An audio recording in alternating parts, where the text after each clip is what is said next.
So மழை காலங்கள் ஆரம்பிச்சிருச்சு. ஸோ மழை காலம்னாலே டெங்கு சீசன் ஆரம்பிச்சிடும். ஸோ இந்த டெங்குவை சுற்றி நிறையா கட்டுக்கதைகள், மித்ஸ்லாம் நிறையா இருக்குது. ஸோ அதை பற்றி ஒவ்வொன்றா நான் எக்ஸ்பிளைன் பண்ணுறேன். எது வந்து உண்மை, எது வந்து கட்டுக்கதைன்னு நான் எக்ஸ்பிளைன் பண்ணுறேன். ஸோ இந்த வீடியோ வந்து கடைசி வரைக்கும் பாருங்கள். நிறைய முக்கியமான விஷயங்கள் பேச போகிறேன். ஸோ என்னுடைய பேர் டாக்டர் கார்த்திகேயன். நான் ஒரு குழந்தைகள் நல மருத்துவர். இந்த கண்டென்ட் வந்து குழந்தைங்களுக்கு மட்டும் இல்லை, பெரியோர்களுக்கும் டெங்கு ஃபீவர் இருந்துச்சுன்னா இது கண்டிப்பாக உங்களுக்கும் யூஸ்ஃபுல்லாக இருக்கும். ஸோ தொடர்ந்து பாருங்கள்.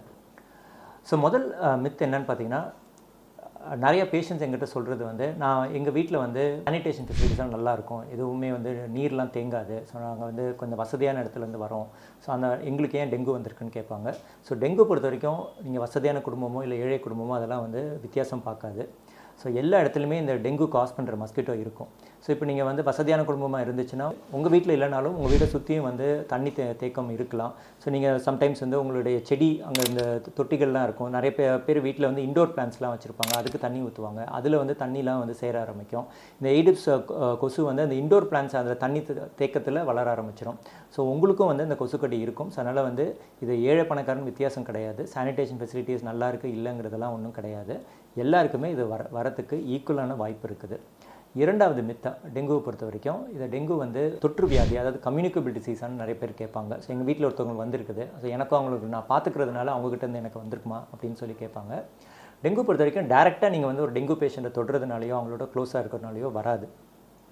ஏன் வந்து ஒரே வீட்டில் 2-3 பேருக்கு டெங்கு வருதுன்னா, ஸோ அந்த மஸ்கிட்டோஸ், அதே இந்த வீட்டில் வந்து ஒரு இன்ஃபெக்டட் மஸ்கிட்டோ, இந்த எய்டிஸ் மஸ்கிட்டோன்னு சொல்கிறது, அந்த மஸ்கிட்டோ வந்து அந்த வைரஸை கேரி பண்ணிகிட்ருக்கோம். ஸோ அந்த மஸ்கிட்டோ பை சான்ஸ் வந்து 2-3 பேரை கடிச்சிருச்சுன்னா ஒரே டைமில் அந்த வைரஸ் 3 பேருக்குமே போயிடும். ஸோ அந்த 3 பேருக்குமே வந்து டெங்கு ஃபீவர் வரலாம். ஸோ அதனால் வந்து இது ஒருத்தர்கிட்டேருந்து ஒருத்தருக்கு டேரெக்டாக தொடுறதுனாலையோ இல்லை கூட இருக்கிறனாலையோ பரவாது.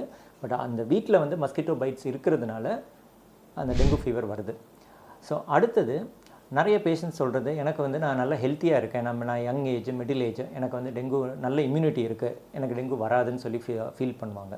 ஸோ அதுவும் வந்து முற்றிலும் தவறு. உங்களுக்கு இம்யூனிட்டி நல்லா இருக்கிறது ரொம்ப சந்தோஷம். பட் ஆனால் வந்து உங்களுக்கு நல்ல இம்யூனிட்டி இருந்துச்சுன்னா டெங்கு வராதுங்கிறது கண்டிப்பாக அப்படி ஒன்றும் கேரண்டி கிடையாது. ஸோ உங்களுக்கும் டெங்கு வரலாம். மேபி வந்ததுன்னா உங்களுக்கு இம்யூனிட்டி நல்லா இருந்ததுன்னா சீக்கிரம் வந்து ரெக்கவரி ஆகிறதுக்கு வாய்ப்பு இருக்குது. ஸோ அது வேணால் உங்களுக்கு இம்யூனிட்டி ஹெல்ப் பண்ணும், பட் ப்ரிவெண்ட் பண்ணாது டெங்கு வராமல் இருக்கிறதுக்கு. அடுத்தது நிறைய பேர் என்கிட்ட சொல்கிறது வந்து, எனக்கு டெங்கு இன்ஃபெக்ஷன் வந்துருச்சு ஏற்கனவே, அதனால் திருப்பியும் வந்து இது ரெக்கரன்ஸ் வந்து வராது, 2 இயர்ஸ்க்கு முன்னாடி தான் வந்துச்சு டெங்கு, எனக்கு திருப்பியும் வராதுன்னு சொல்லுவாங்க. அந்த மாதிரிலாம் எதுவுமே கிடையாது. ஸோ டெங்குவை பொறுத்த வரைக்கும் அந்த டெங்கு காஸ் பண்ணுற வைரஸ் அது ஒரு 3-4 வெரைட்டிஸ் இருக்குது. ஸோ ஒவ்வொரு வெரைட்டியும் வந்து நீங்கள் ஒரு வருஷம் வரும்போது உங்களுக்கு டிஃப்ரெண்ட் வெரைட்டிஸ் வரும்போது டெங்கு ஃபீவர் திருப்பியும் ரெக்கர் ஆகலாம். ஸோ ஒரே வெரைட்டி வந்ததுனா தான் திருப்பியும் வந்து ரீஇன்ஃபெக்ஷன் வராமல் உங்களுக்கு இம்யூனிட்டி கொஞ்சம் இருக்கும். ஸோ ஒவ்வொரு வெரைட்டி வரும்போது உங்களுக்கு ரீஇன்ஃபெக்ஷன் வரதுக்கு நிறையவே வாய்ப்பு இருக்குது. இதையும் தவிர்த்து பார்த்திங்கன்னா, இந்த டெங்கு வைரஸோடைய மரபணுக்கள், அந்த ஜெனட்டிக் மியூட்டேஷன்ஸ்லாம் நிறையா இருக்குது. ஸோ அதுவும் வந்து வருஷம் மாறிக்கிட்டே இருக்குது இந்த டெங்கு வைரஸ். ஸோ அதனால் வந்து அந்த மரபணுக்கள் மாறுறதுனாலையும் புது இன்ஃபெக்ஷன்ஸ் வந்து வரத்துக்கு வாய்ப்பு இருக்குது. ஸோ அதனால் உங்களுக்கு ஏற்கனவே டெங்கு வந்துச்சுன்னா அடுத்த வாட்டி ஃபீவர் வரும்போது டெங்கு இருக்காது நீங்களாக முடிவு பண்ணிக்காதீங்க. கண்டிப்பாக ஃபீவர் ரொம்ப நாளைக்கு இருந்துச்சுன்னா, ஒரு 4-5 நாளைக்கு மேலே ஃபீவர் இருந்துச்சுன்னா நீங்கள் டெஸ்ட் பண்ணி பாருங்கள், டெங்கு இருக்கா இல்லையான்னு தெரிஞ்சுக்கிட்டு அதுக்கப்புறம் நீங்கள் வந்து ஆக்ஷன் எடுக்காமல் இருக்கலாம். அடுத்தது நிறைய பேர் சொல்கிறது, எனக்கு வந்து பிளேட்லெட்ஸ் வந்து நல்லா இருக்குது, எனக்கு வந்து நான் பப்பாயா எக்ஸ்ட்ராக்ட்லாம் சாப்பிட்றேன், அதனால் பிளேட்லெட்ஸ் வந்து குறையாதுன்னு சொல்லுவாங்க. ஸோ இதுவும் வந்து ஒன்றும் கேரண்டி கிடையாது. நீங்கள் பப்பாயா எக்ஸ்ட்ராக்ட் சாப்பிட்றது ரொம்ப நல்லது தான், அது வந்து ஒன்றும் பிரச்சனை இல்லை. நீங்கள் வந்து இந்த ரா பப்பாயா லீவ்ஸை வந்து சில பேர் சுடு தண்ணியில் போட்டு அதை வந்து ஃபில்டர் பண்ணி குடிப்பாங்க. இல்லாட்டி இதுக்குன்னு ரெடிமேடாகவே டேப்லெட் சிரப்ஸ்லாம் இருக்குது பப்பாயா எக்ஸ்ட்ராக்ட்டுக்கு. பட் இந்த பப்பாயா எக்ஸ்ட்ராக்டை பொறுத்த வரைக்கும் இது ஒன்றும் சயின்டிஃபிக்காக 100% வந்து இது பிளேட்லெட் கவுண்ட்டை இம்ப்ரூவ் பண்ணணும்னு ஒன்றும் கேரண்டி கிடையாது. இது ஒரு சப்போர்ட்டிவ் மெடிசன் தான். ஸோ டெங்குக்கு மெயின் ட்ரீட்மெண்ட் பொறுத்த வரைக்கும் ஐவி ஃப்ளூயிட்ஸ் தான். ஸோ பப்பாயா லீஃப் கிடையாது. ஸோ இது நிறைய பேருக்கு இது வந்து புரியறதில்லை. ஸோ எல்லோரும் என்ன சொல்லுவாங்க, நான் வந்து பப்பாயா லீஃப் எக்ஸ்ட்ராக்ட் சாப்பிட்றேன், என் பிளேட்லெட்ஸ் வந்து குறையாது. இதில் வந்து பிளேட்லெட்ஸ் குறையிறதுங்கிறது வந்து ஒரு டிசீஸோடைய ஒரு சின்ன சிம்டம், அவ்வளோதான். ஸோ இதில் மெயின் ப்ராப்ளமே வந்து ரத்த நாளங்கள்லேருந்து பிளட்டு லீக் ஆகும், ஃப்ளூயிட் வந்து லீக் ஆகிட்டு இருக்கும். ஸோ அதுதான் வந்து இதில் மெயின் ப்ராப்ளம். ஸோ அதனால் ஒரு பெரிய மித்து, இந்த பப்பாயா எக்ஸ்ட்ராக்ட்னால எனக்கு ப்ரொடெக்ஷன் கொடுக்கும்னு அதை வந்து நம்பாதீங்க. அது ஒரு விட்டமின் மாதிரி, அது வந்து ஒரு ஆடட் பெனிஃபிட் கொடுக்கும், அவ்வளோதான். பட் ப்ரிவென்ட்டே பண்ணாது. அடுத்தது நிறைய பேர் சொல்கிறது, எனக்கு வந்து நானே பிளட் டெஸ்ட் எடுத்து பார்த்தேன், என்னுடைய பிளேட்லெட் வந்து நார்மலாக இருக்குது, ஸோ எனக்கு வந்து டெங்குனால ஒன்றும் பிரச்சனை வராதுன்னு சொல்லுவாங்க. அதுவும் முற்றிலும் தவறானது. நான் ஏற்கனவே சொன்ன மாதிரி உங்கள் பிளேட்லெட் கவுண்ட் அது வந்து ஒரு ஆஸ்பெக்ட் ஆஃப் டெங்கு தான். ஸோ இப்போ ஃபார் எக்ஸாம்பிள் ஒரு டைஃபாய்டு ஃபீவர் வந்துச்சுன்னா ஃபீவர் வந்து ஒரு சிம்டம், வயிறு வலி ஒரு சிம்டம். அதே மாதிரி டெங்கு ஃபீவரில் உங்களுடைய பிளேட்லெட் கவுண்ட் வந்து ஒரு ஆஸ்பெக்டாக ஒரு மார்க்கர் அவ்வளோதான் வந்து. ஸோ உங்கள் பிளேட்லெட் கவுண்ட் வந்து நல்லா இருக்கிறதுனால உங்களுக்கு டெங்கு சீரியஸாக ஆகாதுன்னு ஒன்றும் கேரண்டியே கிடையாது. சம்டைம்ஸ் உங்கள் பிளேட்லெட் கவுண்ட் வந்து கொஞ்சம் கொஞ்சமாக குறைய ஆரம்பிக்கும். பட் ஸ்டில் வந்து நீங்கள் நல்லா இருப்பீங்க. நான் பார்த்துருக்கேன் பேஷண்ட்ஸ் வந்து 20,000 15,000லாம் இருக்கும் பிளேட்லெட் கவுண்ட். அந்த பேஷண்ட்ஸ்லாம் நல்லா ஹெல்த்தியாக இருப்பாங்க, ஒன்றுமே பிரச்சனை வராது, நல்லா ரிகவர் ஆயிடுவாங்க. பட் அதே இது சில பேர் பார்த்தீங்கன்னா 60,000 70,000 இருக்கும் பிளேட்லெட்ஸ், பட் ரொம்ப சிக்காயிருவாங்க.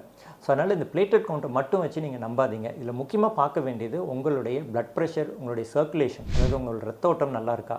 ஸோ அதுதான் வந்து இதில் முக்கியமாக பார்க்க வேண்டியது.